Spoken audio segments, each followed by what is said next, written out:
Welcome to the Veterinary Marketing Podcast, where it's all about helping your veterinary practice attract, engage, and retain clients. Broadcasting a new podcast every Monday from sunny Southern California, here's your host, Brandon Bashirs. Hey everybody, how's it going? This is Brandon Bashirs. Welcome to episode number 149 of the Veterinary Marketing Podcast. Thanks so much for taking the time to listen. I really appreciate you listening here. And if you haven't done so already, be sure to subscribe in iTunes or Google Play. And in this episode, we're going to be talking about video. So in last episode, we talked about the basics of how to get started. And we're going to be breaking down video into kind of two different categories. We have Facebook and Instagram, which I think are amazing spots for video. And then we have YouTube, which is also an amazing spot for video. But they're very different platforms, so they need to be approached differently. And that's why we're doing two separate episodes, one for Facebook and Instagram and one for YouTube. Now, I think actually probably Instagram and Facebook could be their own episodes, but I'm going to try and keep it as simple as possible so that you just get started and build out either your Facebook or your Instagram channels. So let's get into this episode. Before we begin, I just want to mention a few things. As I mentioned earlier, if you haven't done so already, be sure to subscribe in iTunes or Google Play. And if you could do me a huge favor, please leave me an honest review. I would really, really appreciate it. It helps people to see the podcast more and allows you to rank higher, so it's helpful. If you enjoyed the podcast, be sure to leave a review. Now, I'd also like to mention that if you need help with anything, a great place to get collaboration and ideas is the Facebook group, The Veterinary Marketing Nerds. If you go to facebook.com/groups/The Veterinary Marketing Nerds, all one word, you can request to join there. It's a great spot to get help and collaboration. Another thing to mention is that I have my digital marketing planner that's been published. I've had tons of great feedback on it, and people seem to really like it. It's helpful. I use it every day. So I created a planner that allows you to plan and manage all of your digital marketing, and it has a bunch of great resources and tools in it. If you head on over to veterinarymarketingpodcast.com/planner, you can sign up for a free training. I did an hour-long comprehensive training about how to create a digital marketing and content plan, and it goes along with the planner. So you don't need to have that planner to get the training, but it helps to have it because it's made specifically for it. All right, so let's jump into today's episode. Let's talk about Facebook and Instagram. Now, Facebook actually surpassed YouTube for a number of views, but it's like there's a little asterisk next to it. Facebook has the way that they count their video views is a 3-second video view, and their videos in the feed autoplay. So it's kind of like not measuring apples to apples, right? So that being said, it still is a huge platform. And actually, YouTube used to measure their views differently, and they decided to change their metrics so that they had more meaningful metrics. And when they did that, their number of views went down dramatically.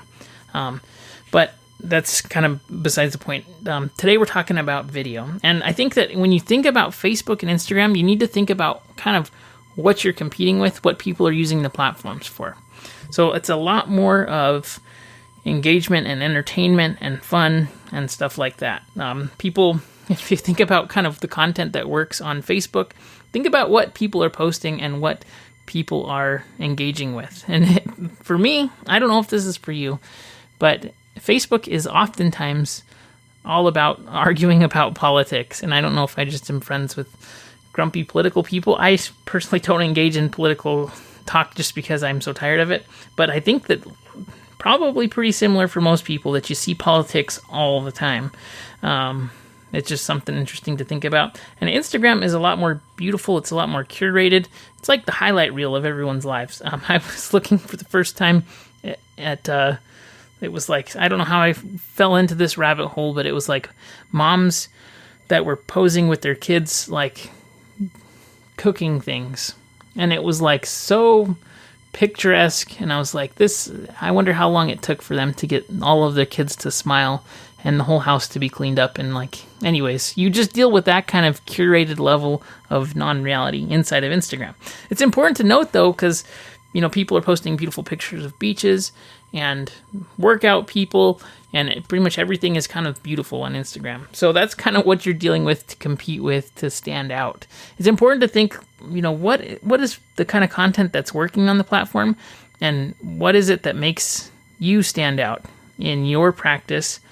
Is it going to be the aesthetic of your practice? Is it going to be the cats or the dogs? Or, what is it going to be that will let you really stand out? Now, we're talking about video here today, so there's several things for Facebook and Instagram that I think make it unique as a platform that is going to be important when you're approaching your content strategy. And I'm just going to run through really quick here the different kinds of video that you can be posting. So inside of this platform, you can create native, and when I say native, I mean it's posts that are made specifically for the platform. And so we have live video, we have recorded video, we have video creator pages, which is an interesting new tool that actually I've been testing out. I'm not ready to report those results yet, but it's pretty interesting for sure. We have Instagram TV, which is a new medium inside of Instagram. And then we have stories. And then we have ads as well on all of these platforms. Now, what's cool is you can do up to 120-second ads in Instagram. That's recently been updated. And inside of Facebook, you can have unlimited amount of time for your ads, which is cool. There are also story ads that you can promote now, and you can promote stories directly from Instagram. But what is really interesting and is happening a lot is that Facebook seems to me like they're just pushing for ad placements. They're adding additional revenue generation tools to their business so that they can keep the shareholders happy and continue to increase revenue and profit. So that being said, I think video ads are one of the best buys that you can do for your practice, especially with like stories. That's definitely an underpriced video spot that you can be directing people to. And in episode 148.5, I mentioned that you can build your messenger on Facebook with stories. That is a great strategy. So if you wanted people to get a code or engage with your brand, if you did a video ad and the call to action was comment, and we'll send you a promo code or we'll send you something, right? That's helpful to build lists. And think about how people engage with that and use that. If you're using Facebook and you see your friends posting stories and they're asking questions or they're asking for engagement, if you look at Danielle Lampert's Instagram, she is really good at it. And the way that she asks for engagement is really solid. So if you want somebody to model after her Instagram stories, she does a great job with her personal brand there, which is not a surprise. So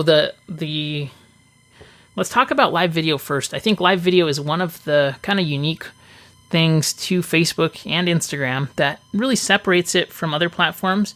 YouTube has live video, LinkedIn is going to be doing live video soon, but Instagram is the place where live video really takes off. And I actually created a live video marketing guide, and it's a step-by-step guide on how to go live. So if you go to Veterinary Marketing Podcast and you look at the blog posts there, you look at the live video, you can download that step-by-step guide. But I like live video for a few reasons. Number one is it doesn't take additional time to get production done. You don't have to edit the video. It's done, and you're able to then post it, cross-post it, embed it, download the audio from it, upload it to your YouTube channel, and it's a great tool that really gets a lot of good distribution and gets you to connect and engage with your clients. Now let's talk about a few things that are going to help you to get more views on your live videos and also more organic distribution, because that's important for veterinary practice. So tip number one is to be consistent with time. If you want to have questions and answers and you want people to engage with your content, they're going to need to then go ahead and comment. So we need them to be on it. They need to be expecting that it's coming up. And so being consistent with that is important. You can use tools like their Switcher Studio or BeLive TV, and you can schedule them in advance. You have to use what's called a custom RMTP or something like that. But if you go to a live video, you go to post it, and then in the bottom right-hand corner, you can hit that schedule button. You're going to have to connect it to something like OBS or Switcher or BeLive.tv because it's going to have to pull from that stream. So it's a little bit more complicated, but if you can do that, people know that it's coming up, and especially if you start to do it more frequently, you're going to be able to build a recurring audience who shows up and knows that you're coming up. Another thing that's good to have with your live video show is to have a format of it. So know kind of in general what you're going to say. Typically you have a beginning, middle, and end, right? So don't just jump on and kind of be all over the place. have a specific format that you outline, know what you're going to talk about. And especially if you're thinking about doing Q&As, it's very, very important, especially when you're starting out, to not just show up and hope that you're going to get tons of audience engagement. Because when you're starting out, you're not going to get the audience engagement. So it's important you have something to talk about. The last kind of tip that I have is when you're doing live, you need to ask for engagement. So be asking questions of the audience, ask them to comment and engage and really take part in it. You're going to get so much more distribution if you can get comments. And one thing that's really important, when somebody does end up asking a question, make sure that you're responding to that question with another question. So you have somebody who is getting engagement and they're saying that they're interested in this video. When you have them say like let's say you're doing a question and answer on like grooming tips, right? And somebody says, well, how often should I have my cat's claws cut or something, right? Then you could say, here's a general rule of thumb, but let me ask you this, is your cat inside or outside? Great. Does your cat have scratching boards? Okay, great. How often does your cat ruin stuff, right? So then all of a sudden you're communicating, you're getting more context, and then the more comments that you get, you're going to get better distribution. So that's just one little trick to doing video there. Now with recorded video, and so that's one thing. You can't boost before your posts out there to say, hey, I'm going live on this day to get the reminder. You can create a video or a boost that says, hey, we are going live on this day. But if you include that link to the reminder of the live video that's upcoming, you can't boost it. It's not allowed, which is a bummer. I wish they would change that because that would be so cool. If you could promote your live videos coming up. Super cool. But you can't. So another thing that's good to do is to be emailing your list to say, hey, we have a live video coming up on this date and time. If you're not comfortable in front of the camera yet, then live video is a great way to do it. And if you're afraid to tell everyone, then, just be like, go live and don't announce it. And then you can practice and see how it goes. It's really good too because you can also just delete the video if it doesn't go well. And most of the time, if you're just starting out, not going to have many people watching to begin with. So next we have recorded videos, and I mentioned the tools in the last episode that are very helpful for recorded videos. When you're uploading videos into Facebook, a huge suggestion is to have captions put on them. And if you don't have captions, you can get them put automatically. Their automatic caption is pretty dang good on Facebook. And it's very, very helpful for getting more engagement and more view time. Something like, I think 82% of all videos are not watched with the sound on. So you need to have those captions if you're putting video on Facebook. Just is incredibly important. They have a bunch of tools too now, especially if you have a video creator page. And you can create a video creator page if you want video to be a huge part of your strategy. You can create a video creator page alongside your practice page. And then when you post to that video creator page, it'll automatically post to your practice page too, which is kind of cool. I don't know if you've noticed, but you have that new watch section underneath your name in the video feed. And so that's a distribution point. They're trying to get people to watch Facebook on their TVs and smart devices so that they can be competing with YouTube TV and other platforms. So that's super important to consider. Maybe if you're going to especially be putting a lot of time and effort into video, you might want to create a video page as well. But I'll definitely have a greater in-depth report for you coming up soon. So that is Facebook, and let's talk about Instagram stories. Now, stories are, in my opinion, one of the best ways to be reaching your clients and customers, just because that's where people spend a lot of time inside of Instagram. You're going to get a lot more organic distribution, so a few things that you want to be doing. You want to make sure to use hashtags. You want to make sure to tag people as much as possible, and then use the interactive features that they have.